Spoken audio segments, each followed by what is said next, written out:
Good morning and welcome to First Parish.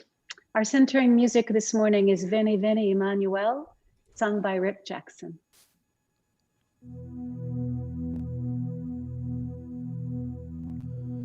Veni, veni, Emmanuel,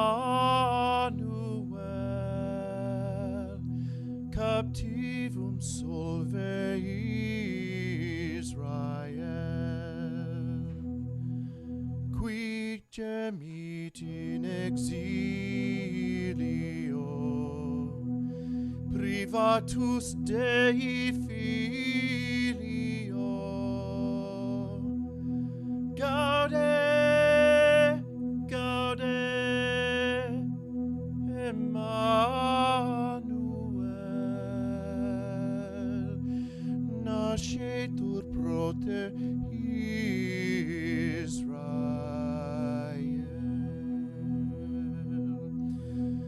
Veni, o Iese virgula, ex hostis tuos ungula, despecu tuos tatari, educ et antrobaratri, gaude, Emmanuel, nascetur prote Israel. Veni, veni, o Adonai, qui populu in Sinai, legem dedis divertisse, in majestatis gloriae, gaude, Emmanuel,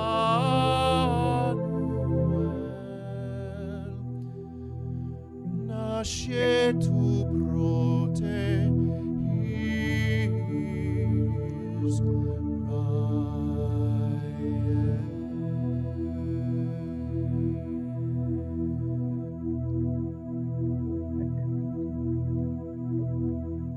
That's an Advent song. Oh, okay. I don't have an Advent experience.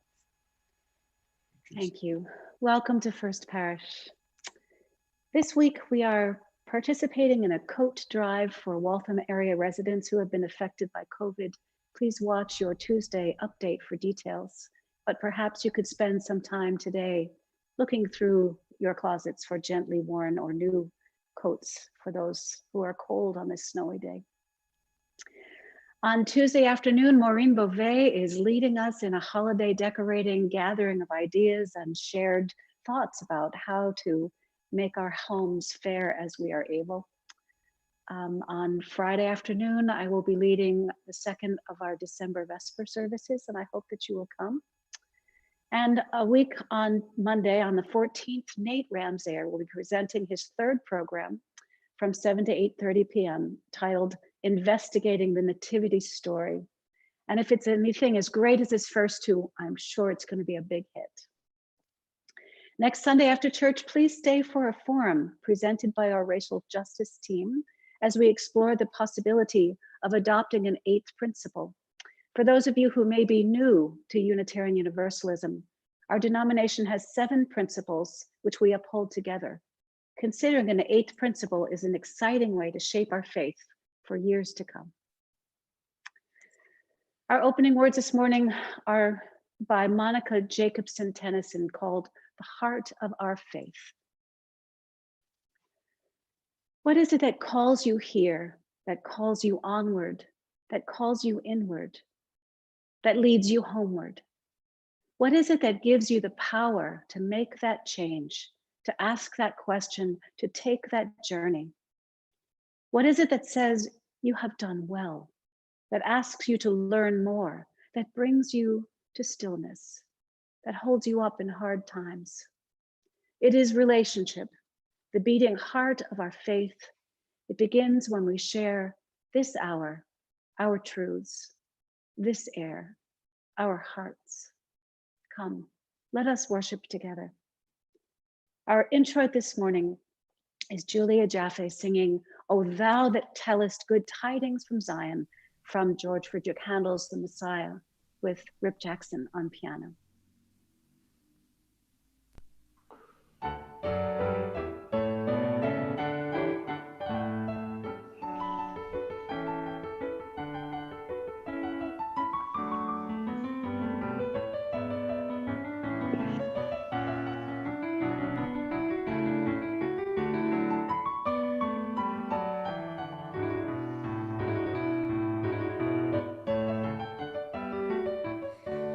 O thou that tellest good tidings to Zion, get thee up into the high mountain. O thou that tellest good tidings to Zion, get thee up into the high mountain.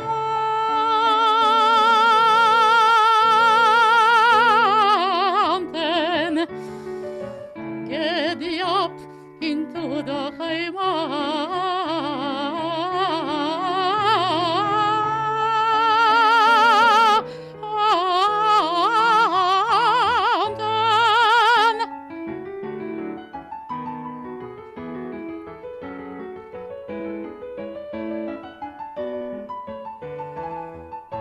O thou that tellest good tidings to Jerusalem, lift up thy voice with strength, lift it up, be not afraid.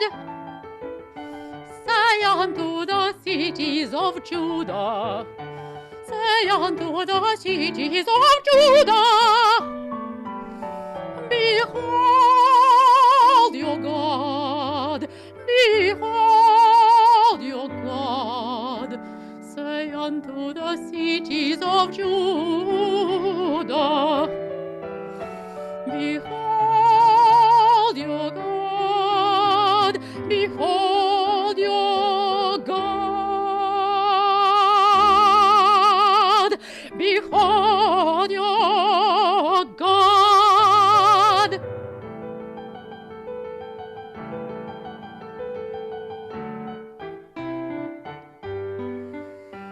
O thou that tellest good tidings to Zion,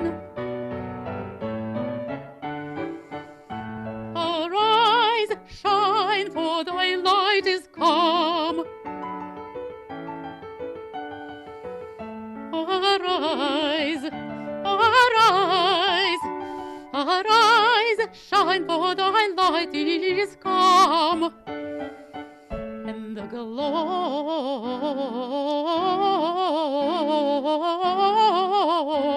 of the Lord, the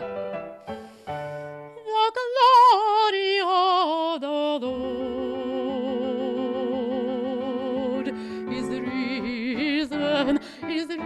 risen upon thee, is risen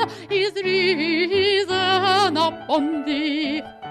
The glory, the glory, the glory of the Lord is risen upon thee.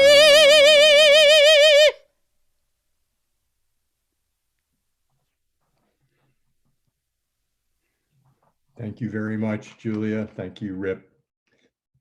Grab your chalices, real or virtual. We've entered the shortest days and the time when the daylight's at its most slant. I offer this reflection from the poet William Stafford. The light by the barn that shines all night pales at dawn when a light breeze comes. A little breeze comes, breathing the fields from their sleep and waking the slow windmill. The slow windmill sings the long day about anguish and loss to the chickens at work. The little breeze follows the slow windmill and the chickens at work till the sun goes down. Then the light by the barn again.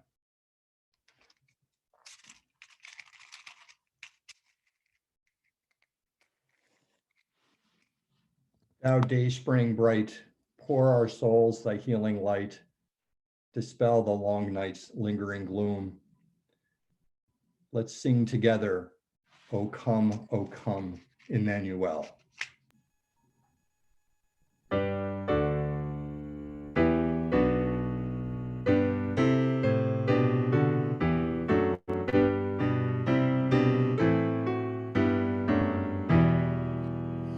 O come, Emmanuel, and ransom captive Israel, that mourns in lonely exile here, until the Son of God appear. Rejoice, rejoice, Emmanuel shall come within as to love to dwell. Oh, come the day spring, come and cheer our spirits by thy advent here. Dispel the gloomy clouds of night, and death's dark shadows put to flight. Rejoice, rejoice, Emmanuel shall come within as truth to dwell. O come thou wisdom from on high, and order all things far and nigh.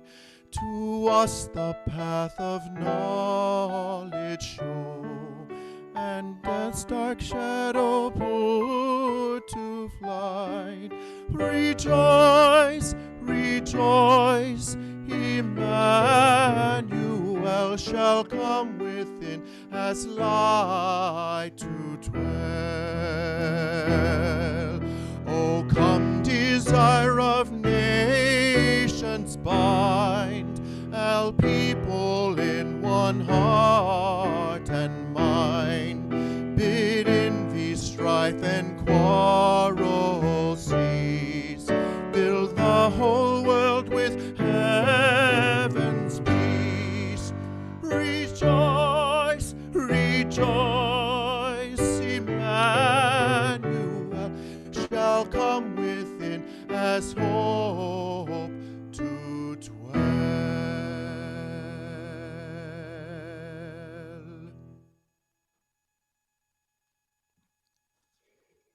Thank you so much, Rip. Nice to hear both the Latin and the English of that this morning. A nice gift. Thank you. UU author John Taylor writes, "If there were no Advent, we would need to invent it. We human creatures, in spite of all that has happened to us and been done to us, are still hopeful. Something new, something vital, something promising is always coming, and we are always expecting. Thus, in Advent, candles are lighted to mark the time of preparation, and with each new light, our anticipation grows, as it should. We are, after all, a hopeful people, and that hopefulness deserves a festival." Now, despite a reputation as dour and plainclothes theologians, German Lutherans thought their hopefulness deserved some festivity in the 19th century and started lighting candles for Advent in a wreath.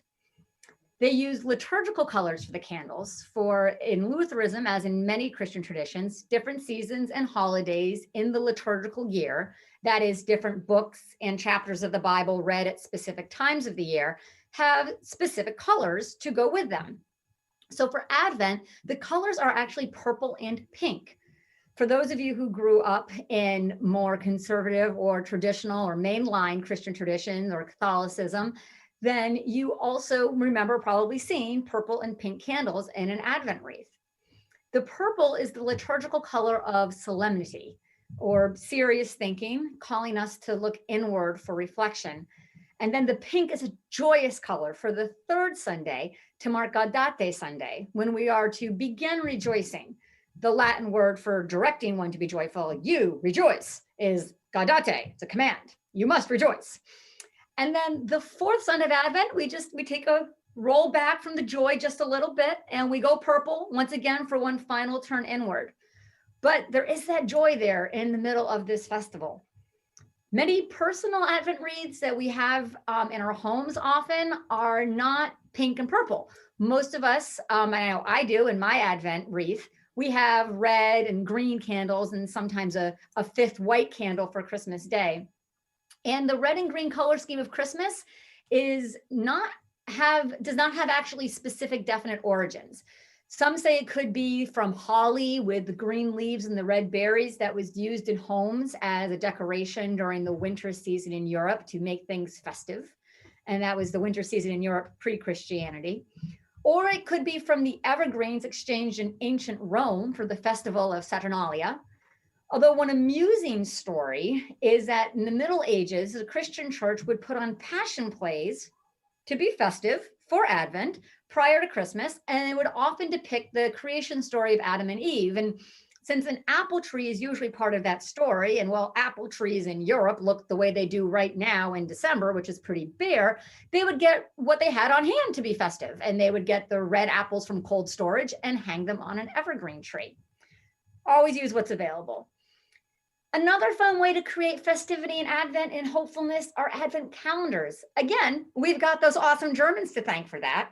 They came up with those, and from December 1st through 24th, they used to light candles every day for that. And then they decided that a paper calendar would be fun when paper became something that everyday people could have. And they would put pictures behind them that would be popular. And then they'd use Bible verses for a little while. And then my favorite of all Advent calendars came into existence in the 20th century, which is the chocolate Advent calendar. Who else likes the chocolate Advent calendar? It makes the season festive. It makes it fun. And there's even more different kinds of Advent calendars now. I sent my sister one this year with a different tea for her to open every single day from the 1st to the 24th, which is good fun, which is what many of us wish to embrace this time of year. Of playfulness, joy, a bit of light, chocolate, cup of tea, lighten the mood, raise your spirits. Now, some families do Advent calendars and other families do St. Nicholas Day by putting out wooden shoes, or Santa Lucia Day by lighting candles.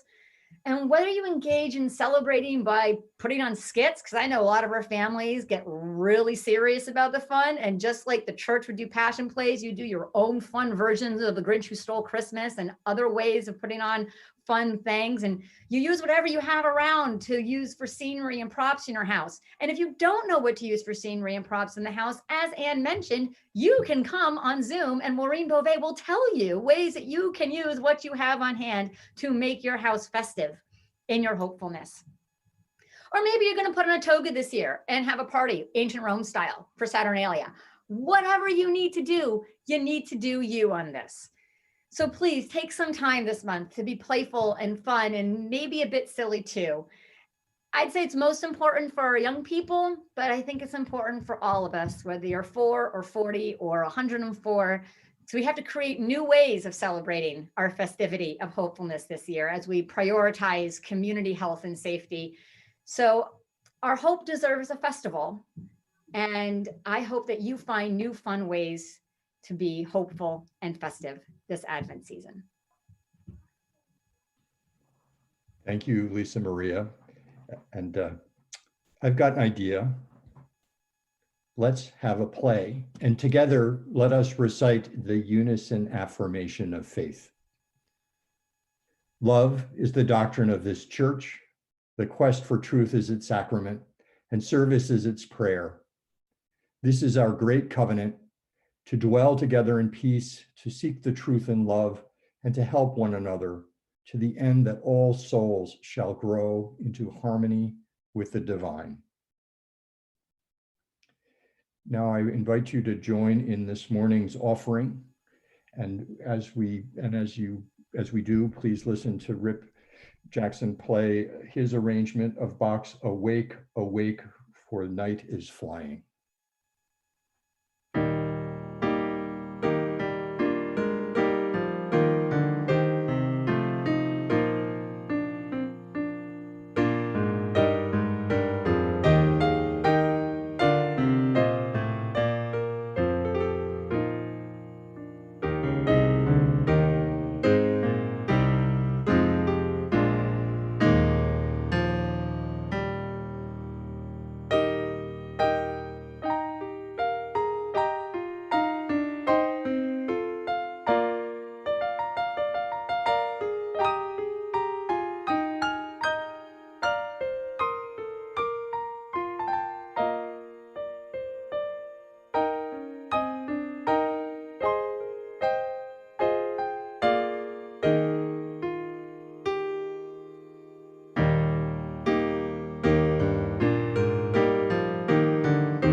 Thank you, Rip. This morning's reading is Blessing of Hope by Jan Richardson. So may we know the hope that is not just for someday, but for this day, here, now, in this moment that opens to us. Hope not made of wishes, but of substance. Hope made of sinew and muscle and bone. Hope that has breath and a beating heart. Hope that will not keep quiet and be polite. Hope that knows how to holler when it's called for. Hope that knows how to sing when there seems little cause. Hope that raises us from the dead, not someday, but this day, every day, again and again and again. Thank you, Tony. This morning, we begin our celebration of Advent. As Lisa Maria told us this morning already, I suspect this brings up questions for you. What, you ask? Celebrating in the midst of a pandemic? How could you, Reverend Ann? Please, don't even ask me to try celebrating right now. And what the heck is Advent anyway? Oh, my dear, dear ones, Advent is the time in our church year when we try our best to prepare for the upcoming winter holidays. It is a time of expectation. For Christians, it is focused on the biblical story of the birth of Jesus. And for so many of us, it is time to decorate our homes, to purchase gifts and ready our recipes, and to prepare for a festival. I know there is a wide range of reaction to the demands of the season from all of you. My niece, for instance, had her Christmas decorations up by mid-November. With a new baby at home, she is not taking a chance of missing out. And I read in the Globe that she is not unique in this. Holiday decorating is going on earlier than ever. But for some of you who are facing holidays without the ability to gather with those you love, or who have been juggling work and school and the stress of the economic and political and medical crisis time we live in, you are thinking, why? Why should we bother right now? How can some candles and greenery in my home make a difference? Would it just be too indulgent to spend time doing this? And some of you are just too sad to face it. It takes so much energy to find the boxes, unpack the things, untangle those strings of lights. Yikes, just too much. I've been wrestling this with myself. Not being able to see my children over the holidays again, it's just a devastating thought. Knowing that my dear mother-in-law is by herself in a care home across the ocean, it is so terribly sad. And worrying that millions of Americans will be losing their unemployment benefits and possibly facing eviction, it's overwhelming. But as I push through the depressive thoughts that have been crowding my mind, I'm here to tell you without a doubt that yes, observing beloved traditions makes a difference for you, for your spouse or your children, for the ones who walk by and enjoy the beauty of your Christmas tree or your lit menorah. They connect across the gloom when we see each other's lights. We connect across the sensory isolation of these days when we smell your wood fire burning. And the smell of your holiday baking reminds me of my childhood when my mother taught me how to make our favorite household cookie, the Sonja Hennie, named after a famous Norwegian skater. There would be a revolt in my house if I skipped a year of making those, I'm just saying. Our opening hymn calls us to rejoice in the midst of sadness. An ancient tune with ancient thoughts, we seek joy even when we are surrounded by fear. Joy even when the world is spinning out of control. And to the aching heart bid cheer. As the shadows grow longer in this darkest part of the year, it is far too easy to fall victim to the voices of fear that whisper among us. But our faith assures us that life itself returns for us and for those we love and for those we do not even know, for those we do not know and those we mistrust, for those we mistrust and those we fear, for those we fear and for ourselves, for all of us, life itself can return. It will return, and we must pay attention to our souls as we wait for life to return, so that we can contribute to the healing of the world, not the harming of the world. I used to think that the eyes of faith would make my world like a clear sky, bright and sunny and always sparkling. I thought faith was the same as happiness, and that the reward for faith was a good life with no clouds. Those clouds of doubt and sorrow would not appear in me if only I could believe the right things. But as I grow older, I know that this is not the case. My life, any life, is full of sunshine at times, but it is often full of clouds. Being a person of faith does not take away the troubles of the world. It only helps me to learn how to deal with them. And hopefully, it helps me learn to live a life of wholeness, which might, if I'm very lucky, be a blessing to someone else.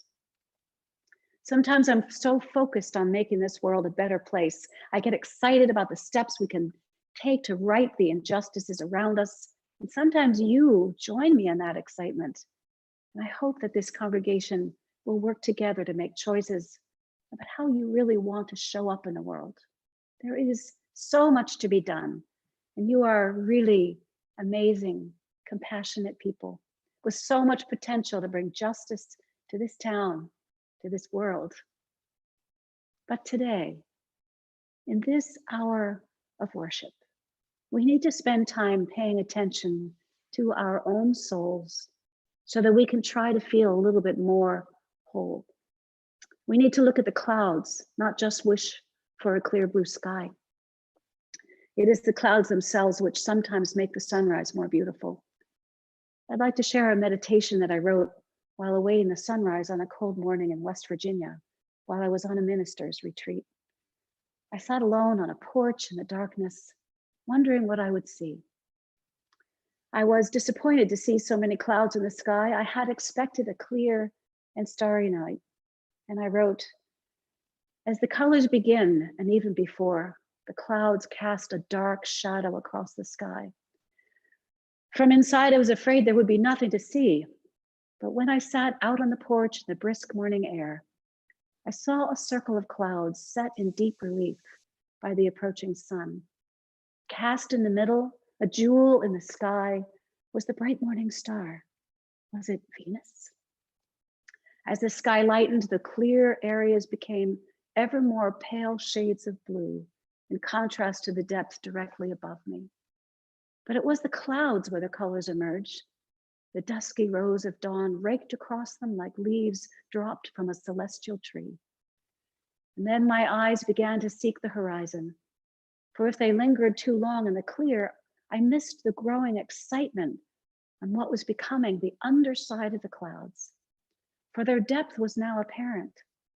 What before was a dark mass of obscurity was becoming an artist's palette, itself bringing forth color into the world.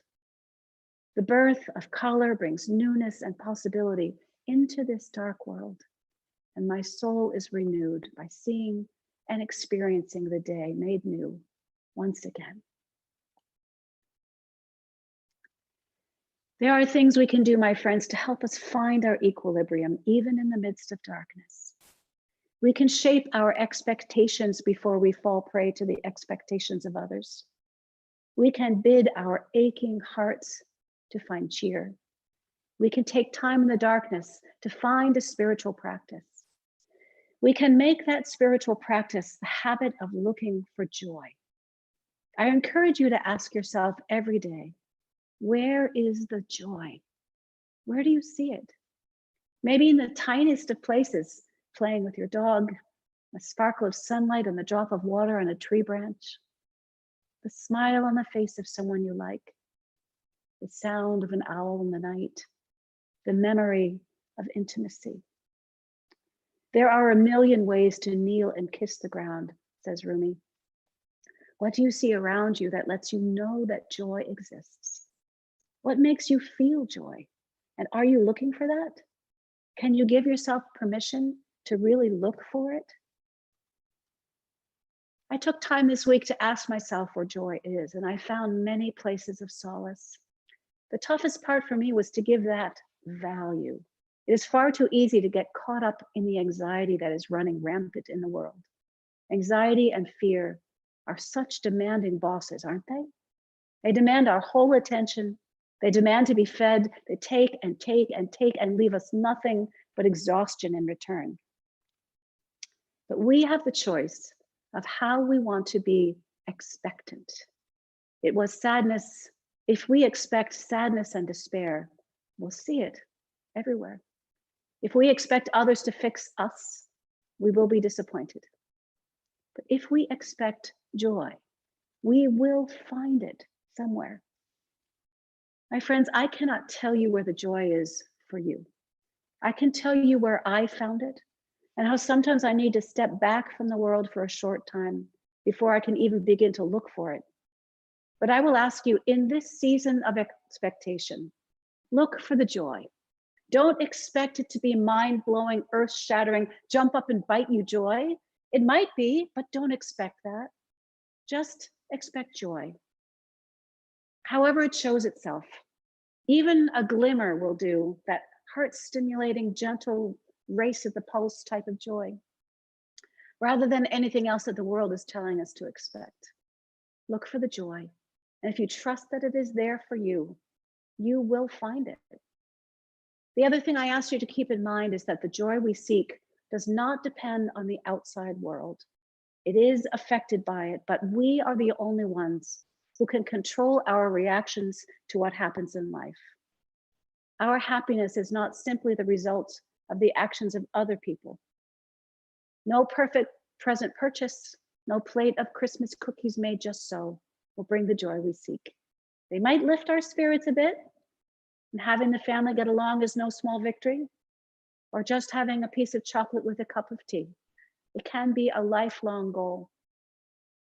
But I'm not asking you to look for perfection in the world around you in order to feel joy, for it is just not possible, especially in this world, in this moment of time, with all the epic crisis that is happening right now. Moving from worry to hope is an internal process.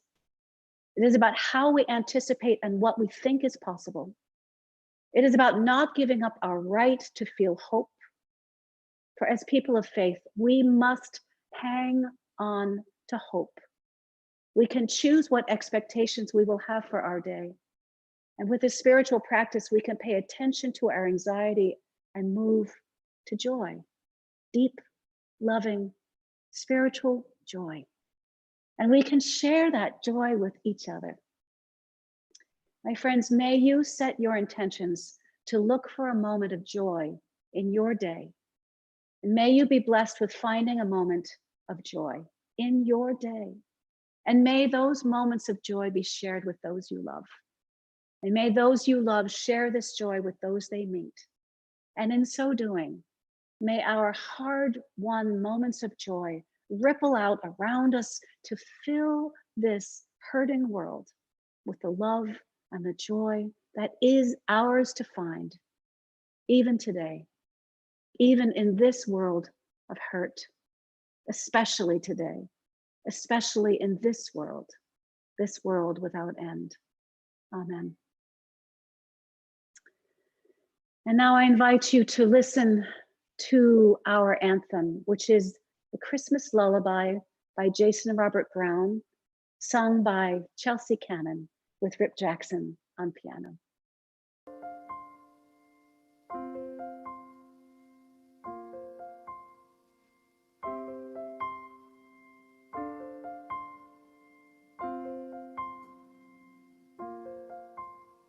I'll never have the power to control the land or conquer half the world or claim the sun. I'll never be the kind who simply waves her hand and has a million people do the things I wish I'd done. But in the eyes of heaven, my place is assured. I carry with me heaven's grand design.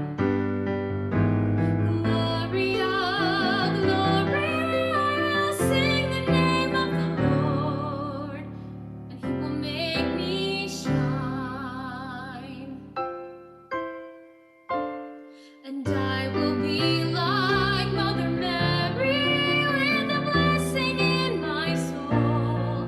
And I will give the world my eyes so they can see. And I will be like Mother Mary with a blessing in my soul. And the future of the world inside of me.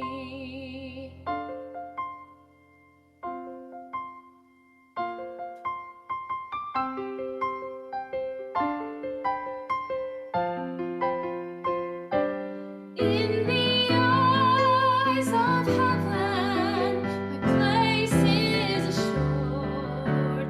I carry with me heaven's grand design. Gloria, Gloria, I'll sing the name of the Lord, and He will make me shine. And I will be like Mother Mary with a blessing in my soul. And I will give the world my eyes so they can see. And I will be like Mother Mary with a blessing in my soul for the future of the world inside of me. And I will be like Mother Mary with the power in my veins to believe in all the things I yet to be. And I will be like Mother Mary, and I'll suffer any pains for the future of the world.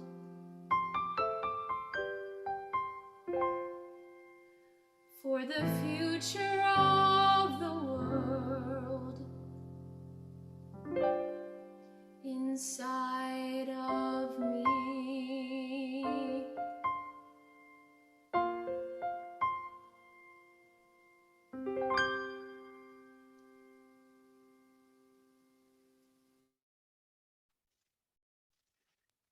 Oh, thank you so much, Chelsea. What a powerful, beautiful song you gave us today.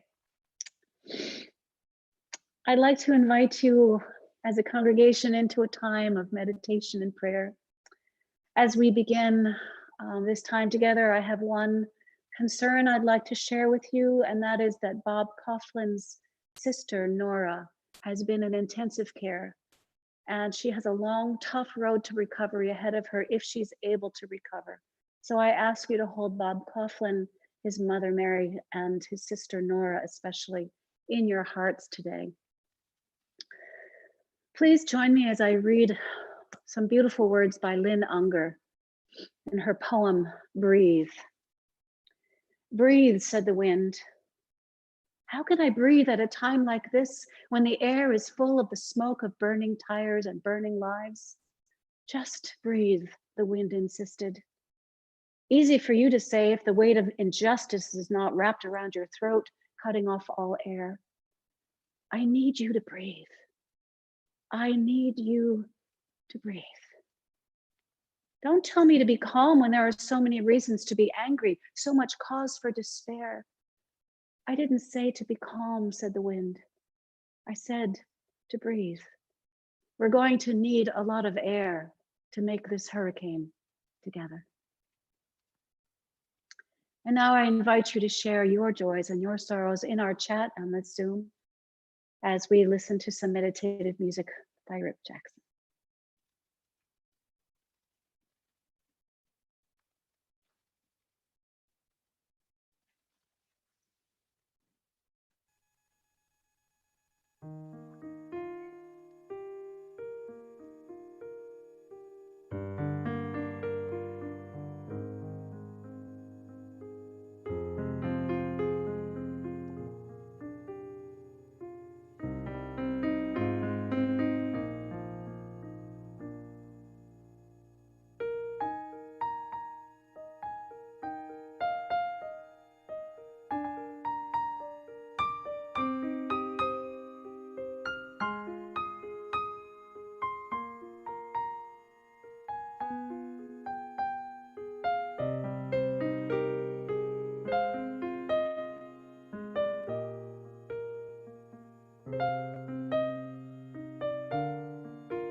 Thank you for sharing of yourselves in this time together. As we are learning how to be bold enough to practice expecting joy, I invite you to sing our closing hymn. Now, I know that some of you are happy simply to listen to Rip singing the song for you, but hymns are meant to be sung loudly by everybody, whether you are alone or in a church of hundreds of people. So this morning, be brave. Sing out loud. You can stay muted, that's fine, but sing out loud. Anticipate joy. Let's really sing together our Advent hymn of preparation. People look east. Just a reminder to mute yourselves.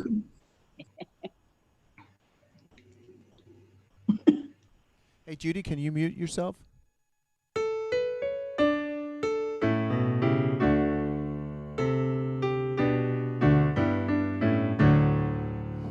People look east, the time is near of the crowning of the year.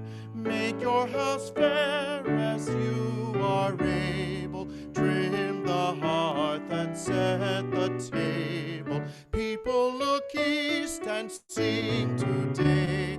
Loud, the guest is on our way. Furrows be glad though earth is bare. One more seed is planted there.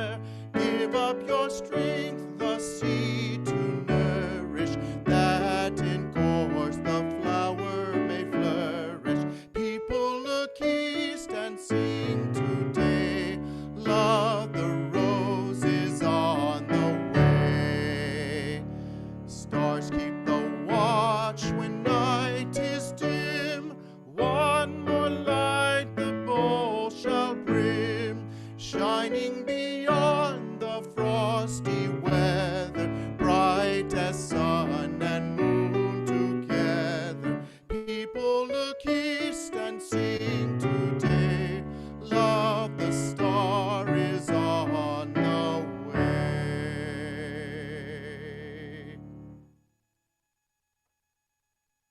Thank you, all of you. And now, may the gentleness of the season fill you with quiet. May your faith find its way to sustain you in the weeks to come. And may moments of joy seep into your days, stirring you to remember the beauty of life, even in the midst of the sorrow of these days. Our postlude this morning is Divinum Mysterium, a medieval Advent hymn arranged by Rip Jackson.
Thank you.